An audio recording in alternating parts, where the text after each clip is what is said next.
มาแล้วมาแล้วโคไตรายการพักไตมีตั้งกินจุอย่างฝากพี่น้องกดไลค์กดแชร์ฝากพี่น้องกดไลค์กดแชร์เพื่อเป็นแห่งใจคือรายการโคไต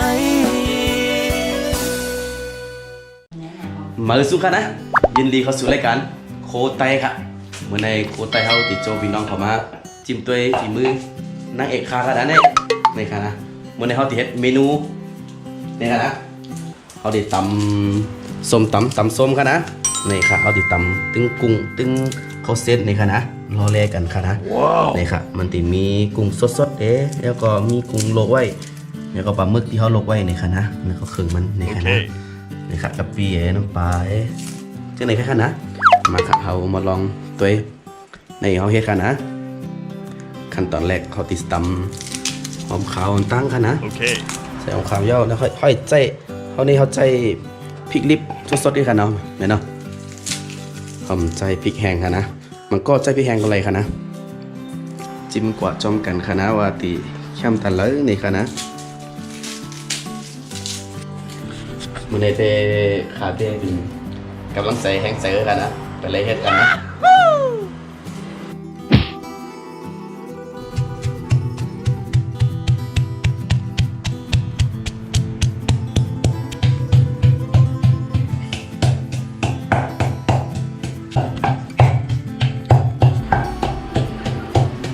โอเคนะครับก็ตำเป็นตีบเลยกันนะขั้นตอนต่อมาเราดิใส่มะเขือส้มมาแตงได้เข้าดิใส่2หัวค่ะนะ2หัวปอค่ะนะปอกิน2กอไว้ค่ะกลมเซ็งค่ะนะก็ลายก็มาครับ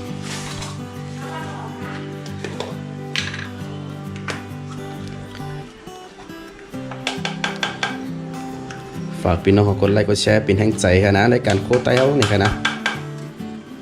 มันได้อยู่ที่โคที่เฮือนนี่ค่ะนะไปอยู่ที่เฮือนนี่ค่ะไปอยู่ตัวเองค่ะนะ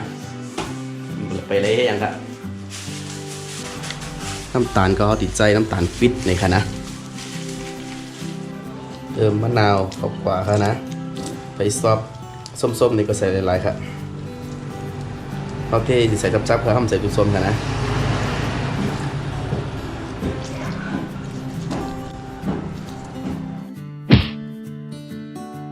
พร้อมใส่มะแตงฮะคนเฮ็ดว่าลมเย็นเลยเนาะมันน้ำบูดไปเนี่ย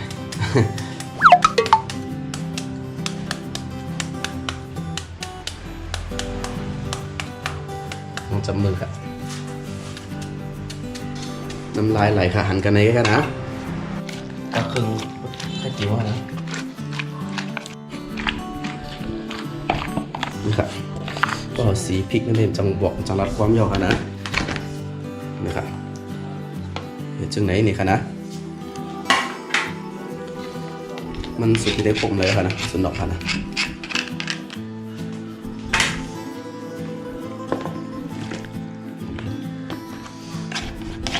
เสร็จนี่ค่ะนะกำลังเขาตีพร้อมใส่ปลาหมึกกับกุ้งสดกับกุ้งลวกไว้เอวนะฮะมาพร้อมแล้วค่ะนะใส่กุ้งสดเข้าไปก่อนเดี๋ยวก็ปลาหมึกค่ะนะเดี๋ยวก็กุ้งที่ลวกไว้นี่ครับนี่ครับน้ำลายป้อไหลค่ะนะก็โลเซฟเต้ๆครับเซฟแน่นอนครับมื้อนี้มาครับมากินส้มกันค่ะนะโคไตฝากกดไลค์พอค่ะนะพอปลาหมึกกับกุ้งอันนี้แมงวันนี่แมงมันมีน้ำหนักค่ะนะมันลูกทะเลมากมั่วเอาติมาจิ้มตัว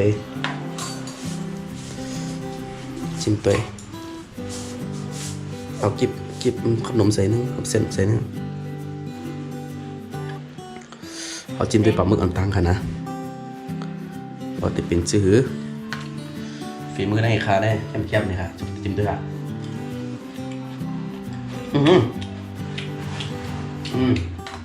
น้ำแต่ว่ากันกิน đó không tao sẽ không có xuống á chắp chưa ẩm não sẽ yên chắp lên nó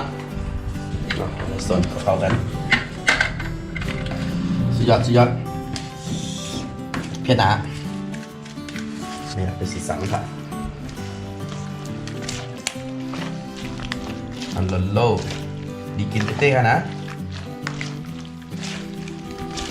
โอเคนี่ครับตำลบมิดนี่ครับตำคอเซ็ตลบมิดนี่ครับนะโอเคเรียบร้อยครับพร้อมใส่จานใหญ่ๆครับนะในนี่ส่วนไหนครับนะนี่ครับเอาส่วนไหนครับเอาผักกับกันมีผักกับพองไหนเนี่ยจำตัวครับนะนี่ครับเนาะ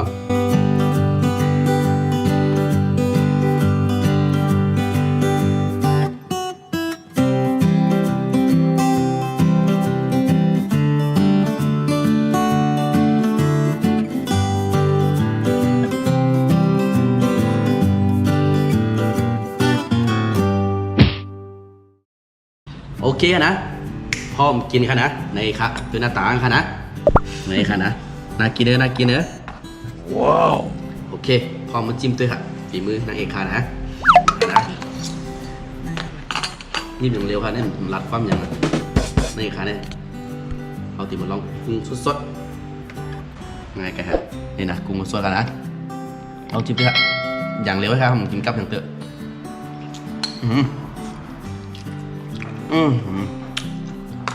ตึงว่าสลัดความครับจำได้ฝากกดไลค์กดแชร์เป็นแรงใจครับนะโอเคพอไปเจอคลิปในนี่ก็จำเตียอันนี้ปลาหมึกมาจิ้มครับปลาหมึกเขาปั่นบนไหนครับว้าวนี่ครับนะรสปลาหมึกครับนี่ครับเอาที่มากับนี่ครับสูตรใหม่ครับนะอันนี้ใบกะเพรากับส้มตำนี่ครับนะนี่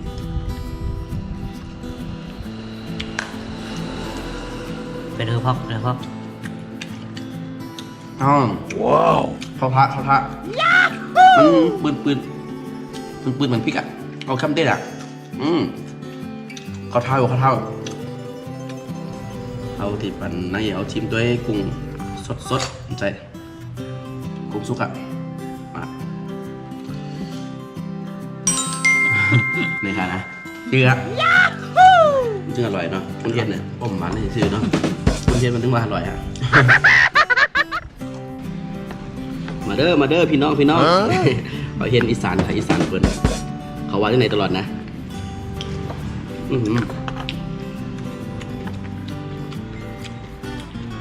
ปลาหมึกสดปลาหมึกสดแบบกุ้งสดทำมันนี่กันจับไปเอาเผาทำมันเตะค่ะเดี๋ยวเผาเนี่ยอันนี้เป็นห้องเราเรียกว่าเนี้ยมันคือมันกับอร่อยนะทำเด็กเดี๋ยวละ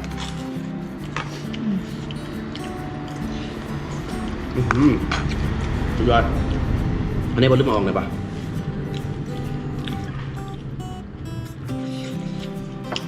ความยาวน้องเลยมันได้กินสองโก้ให้ค่ะนะเซ็งมาเลย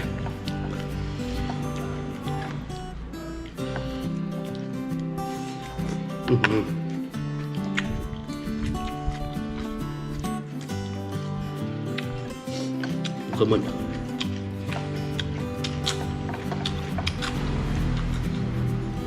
อันเด็ดโอเคนะคลิปโคตรไปเขาคลิปในเนี่ยก็ตีขอลากกว่าตีตำเขาเส้นใส่ปลาหมึกกับกุ้งเนี่ยค่ะนะชื่อหมูเนี่ยตำล้มมิดค่ะนะโอเคนะพอเจอคลิปในก็ฝากกดไลค์กดแชร์ค่ะนะเป็นแห่งใจรายการโคตรไปเขาเนี่ยค่ะนะโอเคครับคลิปหน้าเขาตีเฮ็ดคลิปยังเนี่ยก็จอมตัวค่ะนะคลิปในก็ตีขอลากก่อนนะมาซุ้งครับบ๊ายบาย